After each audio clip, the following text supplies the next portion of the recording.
Prince Harry's most valuable asset was never his money or his title. It was his royal mystique, that untouchable aura of a prince, born and raised inside a thousand-year-old monarchy. But now, that asset is in freefall.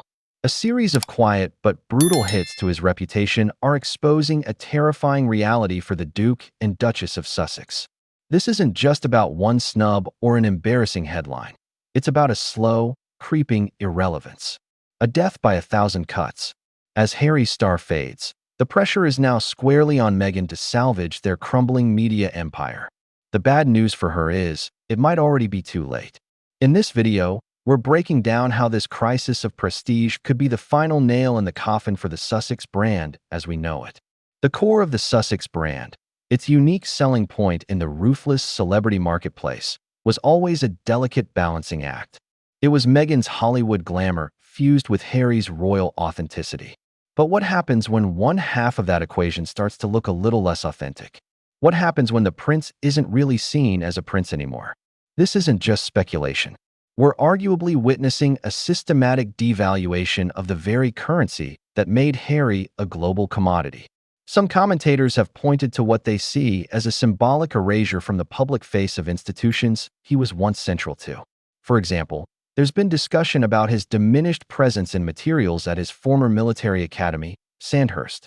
While this isn't an official erasure, the perception of being scrubbed from history is a powerful narrative that paints a picture of a man on the outside. This sense of fading status isn't just confined to the UK. It's followed him to California.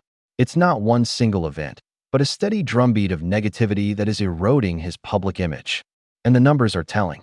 While polls can shift, multiple surveys from respected firms like YouGov have shown a significant and sustained drop in Prince Harry's favorability in the UK since he left his royal duties.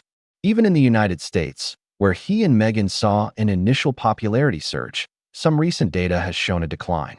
One November 2025 report analyzing YouGov data pointed to a significant drop in his popularity over that year. This isn't just about being liked. For public figures whose careers now depend on influence, these kinds of numbers can be damaging. They speak to a deeper problem. The narrative has gotten away from them. When Harry and Meghan first left, they were rebels with a cause, and they controlled the story. Now, the story is being written about them. Reports from various outlets suggest the constant cycle of grievances has exhausted public sympathy. As one PR expert, Mark Borkowski, noted, when a brand tries to be too many things at once, the audience gets confused and just tunes out. What we're seeing isn't just a personal tragedy for a man who has lost his connection to his family and country. It looks like a full-blown business crisis. That royal magic, the intangible quality that opened doors and helped secure multi-million-dollar deals, seems to be vanishing. And as Harry's light dims, it casts a very long shadow over his wife's ambitions. The question is no longer whether Harry can recover his standing, but whether the Sussex brand can survive without it. This crisis didn't come out of nowhere. It feels like the predictable result of a series of strategic moves that may have traded long-term stability for short-term headlines. The foundation of their post-royal life was built on two massive media deals meant to cement them as global power players. Instead, they've become symbols of their struggle. First, the Spotify deal. It was announced with huge fanfare, but ended after only one season of Meghan's podcast, Archetypes, was produced. The abrupt and public end to the partnership was seen by many as a significant blow to their image as reliable content creators.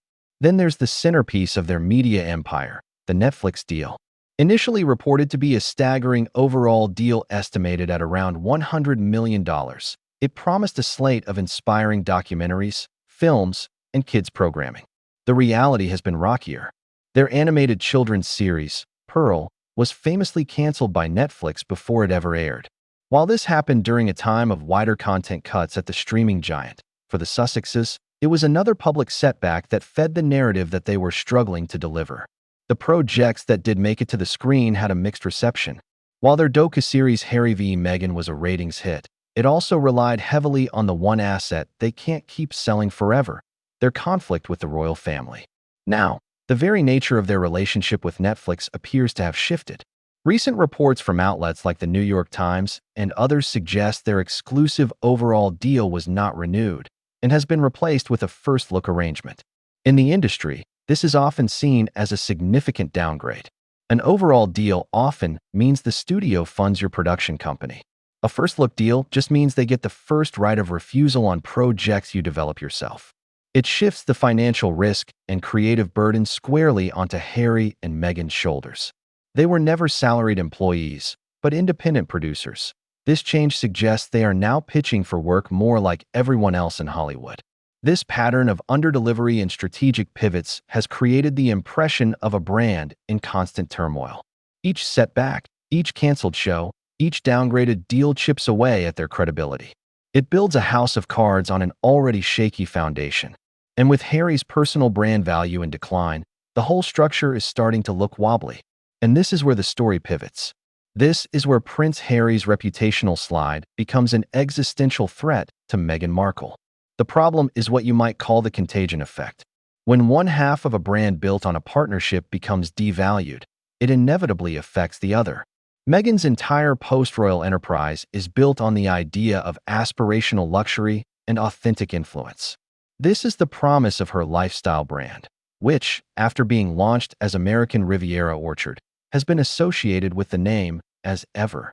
The brand, which launched with a slick Instagram campaign and jam mailouts to celebrities, aims to sell products like tableware and cookbooks, positioning Meghan as a Californian tastemaker. She is not just Meghan. She is Meghan, the Duchess of Sussex, a title that appeared in her brand's official bio. That connection to royalty is the ghost in the machine. It's the subtle but powerful thing that separates her jam from any other jam on the shelf.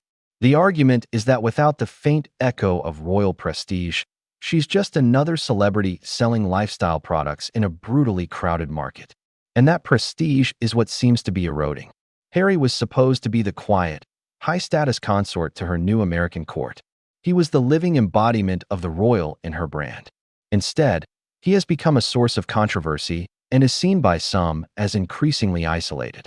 His diminishing public approval could make him less of an asset and more of a liability. The pressure on this new lifestyle venture is now staggering. It's no longer just one part of the Sussex media empire. It's rapidly becoming the flagship project that has to work. After the Spotify deal imploded and the Netflix relationship was downgraded, this venture has to carry an immense amount of the financial and reputational weight of the Sussex brand. The brand's rollout has already faced its own public narrative challenges.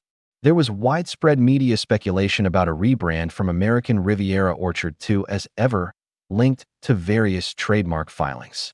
While sources close to Meghan have stated that standard trademark office actions are typical and expected, the public perception can be one of disarray, coming at the worst possible time. So, what does this mean for Meghan? It means that just as she is trying to launch her most personal and ambitious project yet, the very foundation of her brand identity is being chipped away. Every negative headline about Harry, every poll showing his declining popularity, every report of a royal snub, is arguably a direct hit on her business. He isn't just her husband, he's her brand partner. And right now, her partner's stock seems to be plummeting, threatening to pull her down with it. If you're finding this analysis insightful, take a moment to subscribe to the channel to get more of the real stories behind the headlines. This escalating crisis seems to force the Sussexes into a terrible strategic corner, creating what appears to be a fundamental conflict in their future. On one hand, there are persistent reports suggesting Harry is desperate for some form of reconciliation with his family. Whether it's for personal peace or a strategic understanding that his royal connection is his most valuable asset, that path would require humility and a big step back from the public tell-all narrative. On the other hand, Meghan's brand is now built on being an independent American mogul. Her path forward is not one of quiet reconciliation, but of doubling down on her own story, building an empire distinctly separate from the monarchy. For years, there has been recurring media speculation about a potential Meghan memoir, a move that would be the polar opposite of a path toward healing with the royals. This creates a core conflict. Harry may need the institution to regain his status, while Meghan's brand might need her to continue positioning herself against it. This tension is the real bad news. It suggests a couple potentially pulling in opposite directions. Can Harry truly support Meghan's brand if it's built on the ashes of his former life? And can Meghan continue to build her empire if her husband is seen as a diminished figure, pining for a world she encouraged him to leave? This isn't just about personal feelings, it's about business survival. Their brand was supposed to be about global leadership. Instead, as some commentators have noted, it's become mired in the very family drama they claimed they wanted to escape. Their inability to move past the royal renegade story seems to have exhausted media patience and, perhaps, the patience of their corporate partners. For example, some industry reports have cited insiders who claim the mood at their production partners has been one of weariness with the same story being repackaged. They appear to be caught in a feedback loop. They need money and influence to sustain their lifestyle, but the most successful way they've found to generate that is by talking about the royal family. Yet, every time they do, they arguably diminish Harry's royal connection, which devalues their own brand. It's a business model that some analysts might call self-defeating. We could be watching a slow-motion implosion. The financial pressures are mounting, the media deals are less secure, and their core brand identity is fractured. According to some industry experts, they have reached a make-or-break point. The next 12 to 18 months could very well determine if the Sussex brand has any future at all. Prince Harry's most humiliating blow wasn't a single event. It's the creeping, undeniable realization that his royal magic might be fading. He is no longer just the prodigal son. He's at risk of becoming simply a guy from Montecito. And this transformation, while personally challenging for him, is a five-alarm fire for Meghan Markle's carefully constructed brand. The Sussex empire was built on the promise of two worlds colliding, royalty and celebrity. But with the royal credentials getting weaker by the day, the entire structure is threatened. The pressure now falls almost entirely on Meghan. She has to launch a successful lifestyle brand while the very foundation of her public identity is seemingly eroding beneath her. She must be the driving force and the primary architect of their future, all while tied to a partner whose declining prestige could act as a constant anchor. With Harry's royal currency devaluing, the big question isn't if the Sussex brand can survive, but if Meghan Markle can build a lasting empire on a foundation that looks like it might be crumbling.